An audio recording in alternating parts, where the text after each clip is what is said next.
আসসালামু আলাইকুম।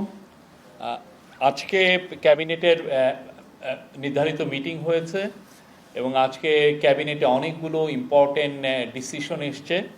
তার মধ্যে সবচেয়ে যেটা খুব গুরুত্বপূর্ণ সেটা হচ্ছে ক্যাবিনেট আজকে অ্যাপ্রুভ করেছে নারী ও শিশু নির্যাতন আইন এর সংশোধনী পাশ হয়েছে।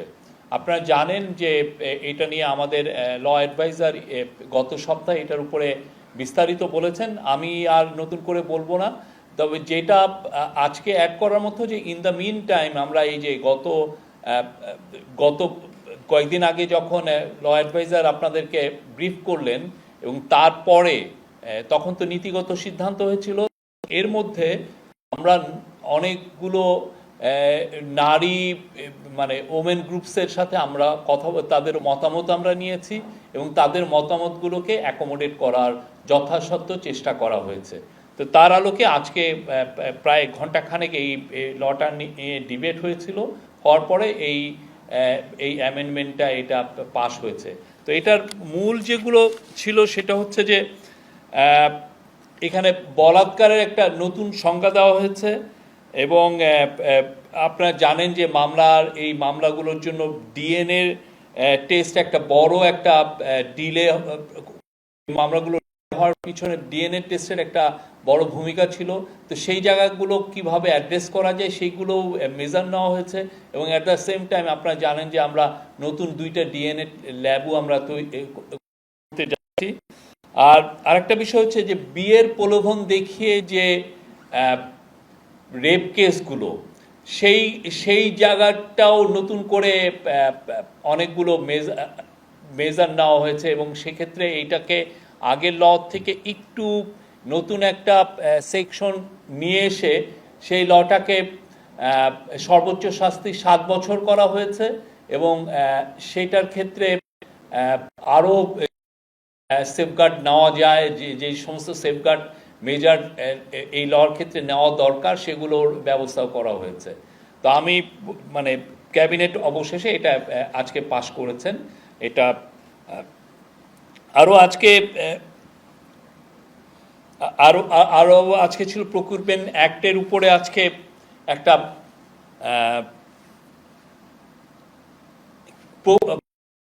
নিয়ে আপনি জানেন যে আমাদের এটা নিয়ে আগে অনেক ধরনের এটা নিয়ে কনসার্ন ছিল। দেখা যাচ্ছিল যে সিন্ডিকেট করে অনেক কোম্পানি কয়েকটা জায়গার কয়েকটা মিনিস্ট্রিতে দেখা যাচ্ছে একই ধরনের 2-3টা কোম্পানি তারা সিন্ডিকেট করে বেশিরভাগ ক্ষেত্রে অনেক ক্ষেত্রে গভর্নমেন্টের কন্ট্রাক্টগুলো পাচ্ছিলেন।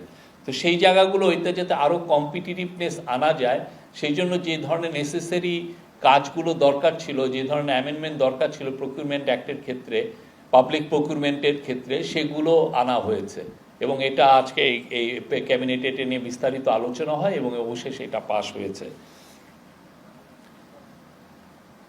এটার ক্ষেত্রে এখানে প্রাক্কলিত মূল্যের 10%-এর বেশি না কম হলে টেন্ডার প্রস্তাব বাতিলের যে বিধান তা বাতিল করা হয়েছে।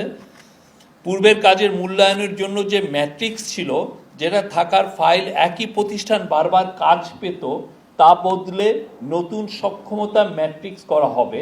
এতে সিন্ডিকেট ভাঙবে এবং অ্যাট দ্য সেম টাইম আজকে চিফ অ্যাডভাইজার প্রত্যেকটা মিনিস্ট্রিকে নির্দেশনা দিয়েছেন যে এগুলো পাবলিক প্রকিউরমেন্টের ক্ষেত্রে কারা কারা কাজ পাচ্ছেন, কি তাদের স্ট্যাটাসটা কীরকম, সেগুলো একটু জানতে চেয়েছেন উনি। এটার উপরে এটা একটা ফাইলে এটা একটা কম্পাইল হবে যে কারা কোথায় কোথায় এখানে কি কোনো সিন্ডিকেট আছে কি না সেগুলো একটু দেখে নেওয়া হবে।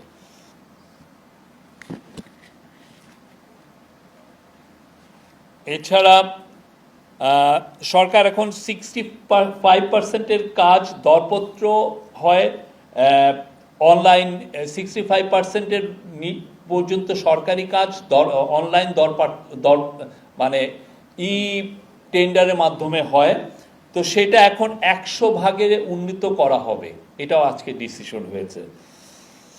আর একটা হচ্ছে 3 নম্বর ছিল পরিত্যক্ত বাড়ি যেগুলো বরাদ্দপ্রাপ্ততা নিজ নামে নামকরণ করতে পারতেন না। গভর্নমেন্টের অনেকগুলো পরিত্যক্ত বাড়ি যেটা গভর্নমেন্ট বিক্রি করে দিচ্ছে, সেগুলো দেখা যাচ্ছে যে যাদের নামে বরাদ্দ হচ্ছে তারা অনেক ক্ষেত্রে নামকরণ করতে পারতেন না।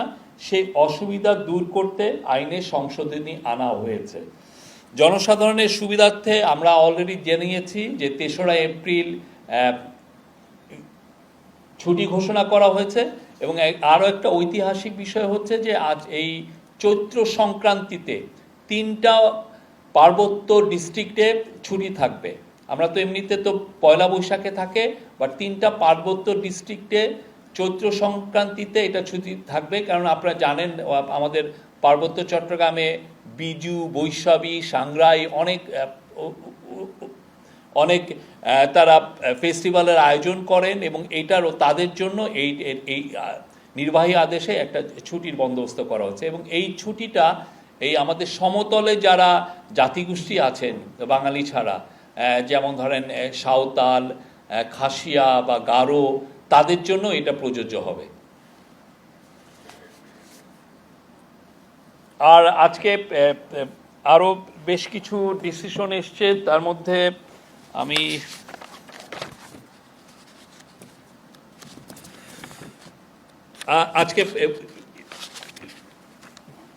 আজকে হোম অ্যাডভাইজার জানিয়েছেন যে তাকে আজকে সকাল 9টার সময় অস্ট্রেলিয়ান হোম মিনিস্টার তাকে ফোন করেছিলেন, টনি বার্গ, এবং উনি জানিয়েছেন যে আজকে এখন থেকে বাংলাদেশিদের জন্য যে ভিসা প্রসেসিং এইটা ঢাকা থেকে হবে। এটা আগে নিউ দিল্লিতে নিয়ে যাওয়া হয়েছিল, কিন্তু আপনারা জানেন যে এটা কিছু অসুবিধা তৈরি হচ্ছে। তো সেই জন্য অস্ট্রেলিয়ার তরফে কালকে অ্যাম্বাসাডার জানিয়ে গিয়েছিলেন, আজকে অস্ট্রেলিয়ার হোম মিনিস্টার, আজকে আমাদের home adviser lieutenant general Jahangir Alam Chowdhury তাকে ফোন দিয়েছিলেন। এবং এটা আপনারা জানেন যে গত 31শে অক্টোবর টনি বার্গ বাংলাদেশে এসেছিলেন, তখন তার সাথে চিফ অ্যাডভাইজারের কথা হয়েছিল। চিফ অ্যাডভাইজার এই অনুরোধটা করেছিলেন যে যাতে বাংলাদেশের মানুষরা, বাংলাদেশের ন্যাশনাল যাতে ঢাকা থেকেই ভিসা প্রসেসিং করতে পারে। তো আমরা তাকে এই প্রসেসটা এখন থেকে ঢাকা থেকে শুরু হবে। এই ছিল আজকে মোটামুটি ক্যাবিনেটের মূল ডিসিশনগুলো। আপনারা প্রশ্ন করতে পারেন।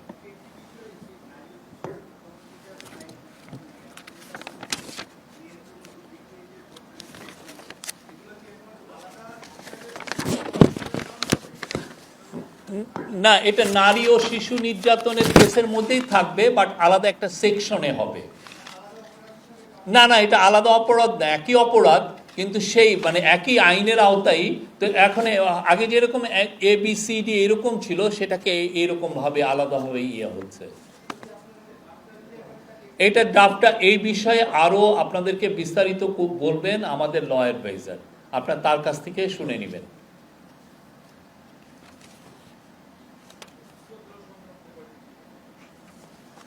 একদিনের ছুটি।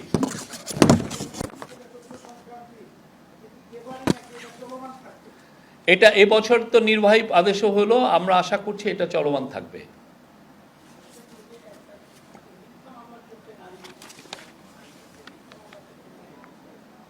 সে বিষয়ে আরো বিস্তারিত আমাদের ল অ্যাডভাইজার আপনাদেরকে এটা নিয়ে বলবেন। ঈদের ছুটি তো আমরা তো বললাম যে ঈদের যে যাতায়াতের ফ্যাসিলিটেট করার জন্য, যাতে নির্বিঘ্নে আপনারা বাংলাদেশের মুসলিম জনগোষ্ঠী যাতে নির্বিঘ্নে ঈদ পালন করতে পারেন, সেই জন্য 3রা এপ্রিল এক্সট্রা নির্বাহী আদেশে ছুটি ঘোষণা করা। আর আজকে ক্যাবিনেটে জানানো হয় যে প্রায় 1,72,000 পজিশন খালি আছে, এবং প্রফেসর আমাদের চিফ অ্যাডভাইজার পাবলিক অ্যাডমিনিস্ট্রেশনের যে সেক্রেটারি তাকে বলেছেন যে আরও বিস্তারিত করে জানাতে যে কতটা পোস্ট খালি আছে, এবং সেই ব্যাপারে সামনে কি কি মেজার নেওয়া যায়, কিভাবে রিক্রুটমেন্ট করা যায় সেটা জানার জন্য উনি এটা তাকে জানিয়েছেন, তাকে বলেছেন।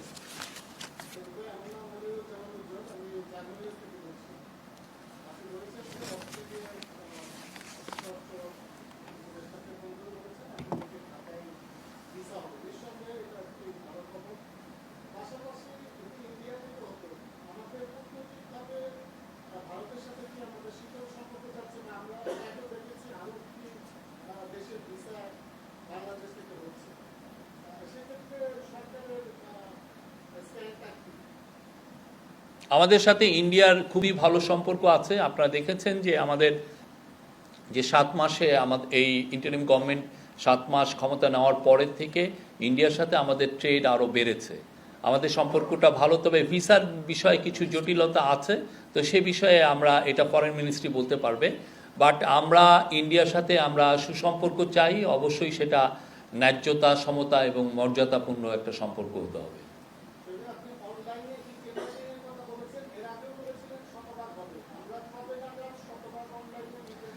এগুলো তো আপনি আউটরাইট একদিন আমরা আজকে ক্যাবিনেটের ডিসিশন হলো, বাট এটা নিয়ে তো কাজ করতে হয়। এটা অনেক ক্ষেত্রে যেমন দেখা যাচ্ছে যে আপনি উপজেলা লেভেলে ওই যারা এই টেন্ডারগুলো করছেন তাদের অনেক সময় ট্রেনিং থাকে না, তো তাদেরকে খুব দ্রুত যাতে ট্রেনিং দেওয়া হয়, কেননা এটা তো একটা প্রসিডিউরটা আপনার জানতে হবে। এটা ইচ্ছা করলেই তো আপনি হঠাৎ করে এটা করা যায় না। ই টেন্ডার প্রসেসটা জানাটা খুব একটু, এটার জন্য কিছু ট্রেনিং লাগে। তো সবাইকেই গ্র্যাজুয়ালি অনেককেই ট্রেনিং দেওয়া হয়েছে এবং সবাইকে ট্রেনিংয়ের আওতায় আনা হবে এবং এফেক্টিভলি আমি বলতে পারি কয়েক মাসের মধ্যে এটা আপনারা দেখবেন যে এটা 100% উন্নতি হয়েছে।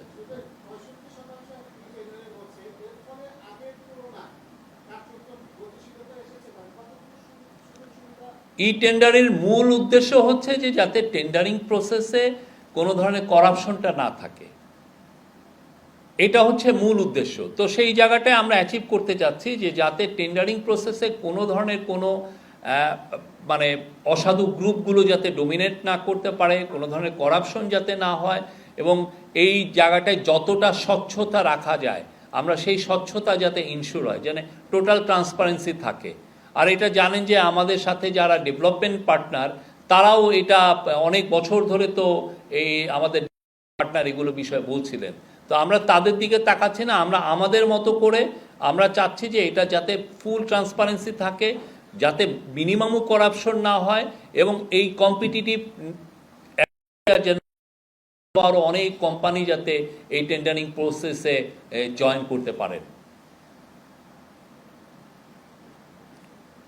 ইয়েস, আমরা আমাদের নারীদের মধ্যে থেকে আমরা প্রশ্ন আশা করছি। না, ওনার আগে একটু বলুক, আপনি আবার বলবেন। নারী সাংবাদিকদের মধ্যে কোনো প্রশ্ন?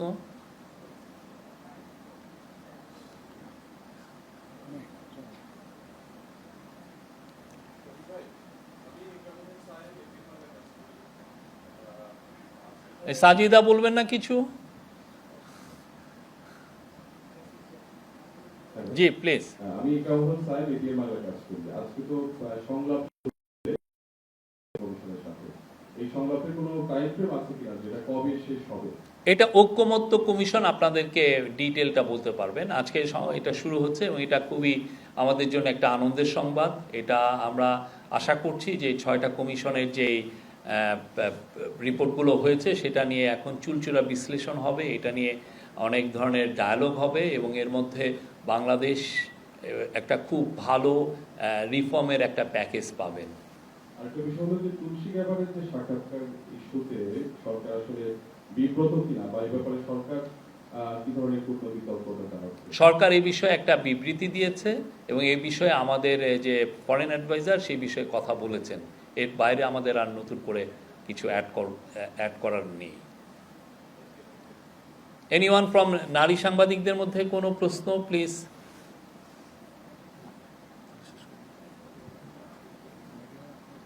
হ্যাঁ, আর একটা বিষয় হচ্ছে আপনি জানেন যে চায়নাতে আমাদের মাননীয় চিফ অ্যাডভাইজার যাচ্ছেন, এটা একটা হিস্টোরিক সফর হবে, আমরা এটা নিয়ে আপনাদেরকে বলেছি। একটা বিষয় হচ্ছে যে চায়না আমাদের এখান থেকে 3টা এগ্রিকালচার পণ্য খুব বড় আকারে ইম্পোর্ট করতে চায়, চাইনিজ অ্যাম্বাসাডার আমাদেরকে জানিয়েছেন।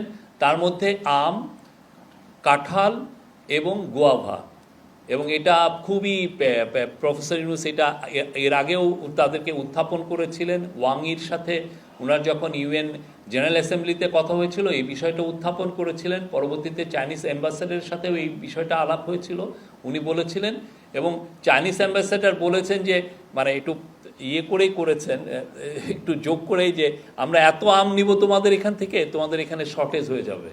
হ্যাঁ, তো সেই জন্য আমরা আশা করছি যে চায়নায় আমাদের একটা নতুন এক্সপোর্টের নতুন দিগন্ত উন্মোচিত হবে। তারা বাংলাদেশের আমকে চাইনিজরা পছন্দ করছেন এবং এই বিষয়ে চায়নায় আপনি খুব দ্রুত আপনারা দেখবেন এবং এই সফরের মাধ্যমে এটা আরও আমাদের ওপেন আপ হবে এই মার্কেটটা। এবং তারা চাইনিজরা খুব কাঁঠাল পছন্দ করেন, এই কাঁঠালটাও খুব বৃহৎ আকারে আমরা এক্সপোর্ট করতে পারবো। আর আমের ক্ষেত্রে যেটা হচ্ছে যে এটার স্যানিটারি ফাইটোস্যানিটারি অনেকগুলো যেগুলো স্ট্যান্ডার্ড মেনটেন করার জন্য ফাও আমাদেরকে $4 মিলিয়ন দিচ্ছে।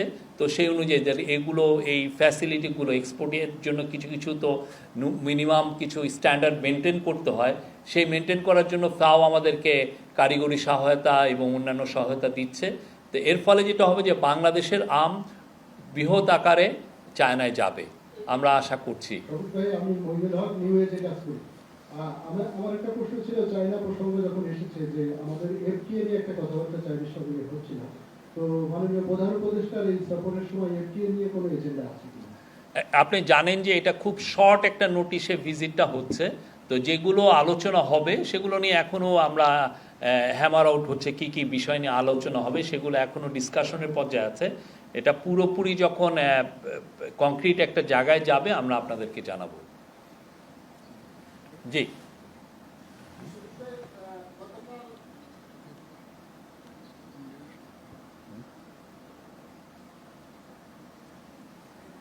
ও আপনি আপনার হ্যাঁ একটা মেয়ে, জি প্লিজ। আমার নাম আতিকা রহমান, আমি রাজনীতিতে কাজ করি। প্রধান উপদেষ্টা চায়না সফর নিয়ে এই প্রশ্নটি করতে চাই। আমরা বেশ কিছু গণমাধ্যমে দেখেছি এবং আমরা নিজেরাও বিষয়টা অনুধাবন করেছি। ভারতে ভিসা সংক্রান্ত বিষয় নিয়ে যেহেতু জটিলতা থাকার কারণে অনেকে চিকিৎসা নিতে সে দেশে যেতে পারছে না, মানে আগে মানে হারটা অনেক বেশি ছিল। তো এখন অনেকেই চায়নার বিভিন্ন হসপিটালের দিকে ঝুঁকছে। তো মাননীয় প্রধান উপদেষ্টা চায়না সফরে কি হেলথ সংক্রান্ত বিষয় নিয়ে কোনো হসপিটাল? এটা খুবই একটা ওনার টপ প্রায়োরিটি, এই বিষয়টা আলোচনা করার। প্রফেসর ইউনুস আমাদের চিফ অ্যাডভাইজার চাচ্ছেন চাইনিজ যারা হেলথ কোম্পানিগুলো আছে তাদের সাথে কথাবার্তা বলতে, তারা যারা হেলথ চেন হসপিটাল চেন আছেন তাদের সাথে কথা বলতে চাচ্ছেন। একটা তো হচ্ছে যে চায়নায় যে ওইখানে আমাদের যারা অসুস্থ বা যারা রোগী আমাদের মানুষজন যাচ্ছেন ওইখানে ট্রিটমেন্টের জন্য, এটা একটা ভালো উদ্যোগ। এটা একটা ওরা অলরেডি কুনমিংয়ের 4টা হসপিটালকে ওরা আমাদের জন্য ডেডিকেট করেছে। কিন্তু এর বাইরেও প্রফেসর ইউনুস চাচ্ছেন যে চাইনিজ জাতীয় হেলথ কোম্পানিগুলো তাদের হসপিটাল চেইনগুলো যাতে বাংলাদেশে এসে ইনভেস্ট করে। তাহলে হবে কি আমরা আমাদের জাস্ট দৌড়গোড়ায় আমাদের কাছে একদম তাদেরকে আমরা সার্ভিসটা টপ ক্লাস চাইনিজ হসপিটালগুলো খুবই নাম করা এবং আমরা তাদের সার্ভিসগুলো খুব আমাদের সিটিতে ঢাকাতে বা বড় বড় সিটিতে আমরা এটা পাবো। তো এটার জন্য স্পেশাল একটা এফোর্ট দেওয়া হচ্ছে। আমরা চাই যে চায়নার সাথে আমাদের এক ধরনের হেলথ কেয়ার ইস্যুতে আরও সুদৃঢ় আমাদের সম্পর্কটা হোক। চাইনিজ হেলথ কোম্পানিগুলো চাইনিজ হেলথ কেয়ার কোম্পানিগুলো যাতে বাংলাদেশে এসে প্রচুর ইনভেস্ট করে, সেটা প্রফেসর ইউনুস এর আগে কয়েক দফা এটা বলেছেন এবং এইবারের ভিজিটে এটা একটা ওনার টপ একটা প্রায়োরিটিতে থাকবে। আমি শালিদা সিটি এজেন্সিতে কাজ করি। আমাদের লাস্ট ইয়ার ব্যাপারে একটু জানার আগ্রহ ছিল যে এই রিপোর্টের ব্যাপারটা ছিল যে 2-1 দিনের মধ্যে আমরা পাবো, এ ব্যাপারে কোনো অগ্রগতি জানানো হয়েছে কিনা, এক। আর 2 নম্বর হচ্ছে বলাৎকারে নতুন সংজ্ঞার কথা আপনি বলেছেন। আমরা এর আগে জানতে পেরেছিলাম যে বলাৎকারকে ধর্ষণ হিসেবে গণ্য করা হবে, এই ব্যাপারে যদি একটু পরিষ্কার করুন। এই বিষয়টা আপনাকে আমি তো এইখানে যা আমি বলছি আপনাদেরকে, এটাও তো আমি যেটা বলেছি যে ওভারঅল একটা কথা বলছি। এটা নিয়ে আপনার আরও ডিটেলস আইন ও পার্লামেন্টারি অ্যাফেয়ার্স যে মিনিস্ট্রি তারা এটা নিয়ে বলবেন। আমাদের law adviser professor Asif Nazrul এটার উপরে আরও আলোকপাত করবেন, উনি অলরেডি করেছেন। আপনারা আমার মনে হয় মিনিস্ট্রিতে থেকে এটা শুনবেন, এটা কি কি চেঞ্জ এসছে, কি কি ফাইনাল চেঞ্জগুলো হয়েছে। এবং এটা এই পুরো লটা এই জন্যই করা হচ্ছে যাতে বাংলাদেশ নারীদের জন্য একদম নিরাপদ, ওয়ার্ল্ডের একটা ওয়ান অফ দ্য মোস্ট নিরাপদ যাতে দেশ হয়। এটা হচ্ছে মানে কোনো ধরনের কোনো আর যে কোনো রেপ কেস যাতে খুব দ্রুত এটা আমরা ট্রায়াল করতে পারি এবং এটা খুব দ্রুত যেন এটার ভার্ডিক্টগুলো ডেলিভার করা যায়। শফিক ভাই, আমি মোস্তফা মল্লিক, চ্যানেল আইতে। আবার চায়না প্রসঙ্গে আসি। চায়নার যে পেশেন্ট এবং ডক্টর যারা গিয়েছিল প্রতিনিধি দলে আমিও ছিলাম এবং 4টা হসপিটালে গিয়েছিলাম। তো সেখানে হাসপাতাল কর্তৃপক্ষ, আপনি একটি ইঙ্গিত দিয়েছেন, হাসপাতাল কর্তৃপক্ষের আমি ইন্টারভিউ নিয়েছিলাম, তারা বলেছিল যে খুব শিগগিরই একটা বড় ধরনের প্রজেক্টে বাংলাদেশের সঙ্গে তারা অ্যাড হচ্ছে। সেখানে হচ্ছে যে বাংলাদেশি একটা হসপিটাল হবে যেখানে চায়না করবে, কারণ এবং বিমান ভাড়াটাও অনেক বেশি। তারা বলছে যে পেশেন্ট বাড়লে বিমান ভাড়া কমে যাবে। আর দোভাষীর একটা সমস্যা তারাও বলেছে, এখানে একটা ভাষাগত সমস্যা আছে। এই বিষয়টি নিয়ে আসলে আপনার কাছে কি করতে আছে? এখন ব্যাপারটা হচ্ছে কি যে যদি দোভাষীর সমস্যা থাকে, কোন সব কিছুই বাংলাদেশের 50,000 বাংলাদেশি এখন চায়নাতে পড়ালেখা করছেন। তো আমার মনে হয় না যে দোভাষীর সমস্যাটা একটা বড় ইস্যু হবে। ওরা যে কেউ বাংলাদেশিরা ওইখানে যে যারা পড়ছেন তাদের মধ্যে থেকে অনেকে দুভাষী হিসাবে ইউজ করতে পারবেন। আর একটা হচ্ছে যে চায়নার মানে চায়না যে তার হসপিটালগুলোকে আমাদের জন্য ওপেন আপ করেছে, ইটস এ বিগ নিউজ আমাদের জন্য। কারণ চায়নার যে হেলথ কেয়ার এটা খুবই ওয়ার্ল্ড স্ট্যান্ডার্ড, ওয়ার্ল্ডের খুবই নাম করা। ওদের যে সমস্ত হেলথ কেয়ার টেকনোলজি আছে এটা সত্যিকার অর্থে অনেক উন্নত দেশেও কিছু কিছু জায়গায় হয়তোবা নাই।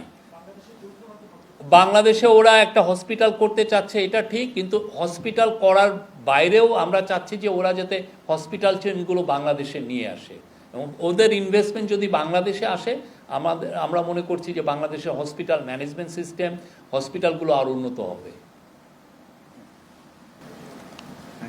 আরেকটা লাস্ট, আচ্ছা, আপনারা অনেকদিন ধরে অপেক্ষা করছিলেন যে মিডিয়া কমিশন তাদের রিপোর্টের জন্য।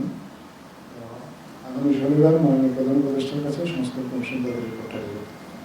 এছাড়া নারী বিষয়ক যে সংস্কার কমিশন করা হয়েছিল তারাও আমরা আশা করছি যে এই মাসের মধ্যেই হয়তো বা মাননীয় প্রধান উপদেষ্টা চায়না সফর শেষে ওনার কাছে এই রিপোর্টটা প্রস্তাব করা হবে।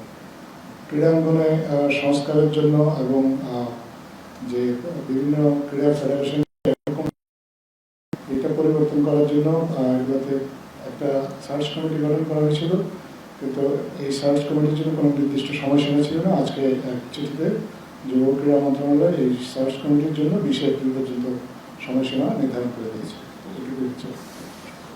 Thank you.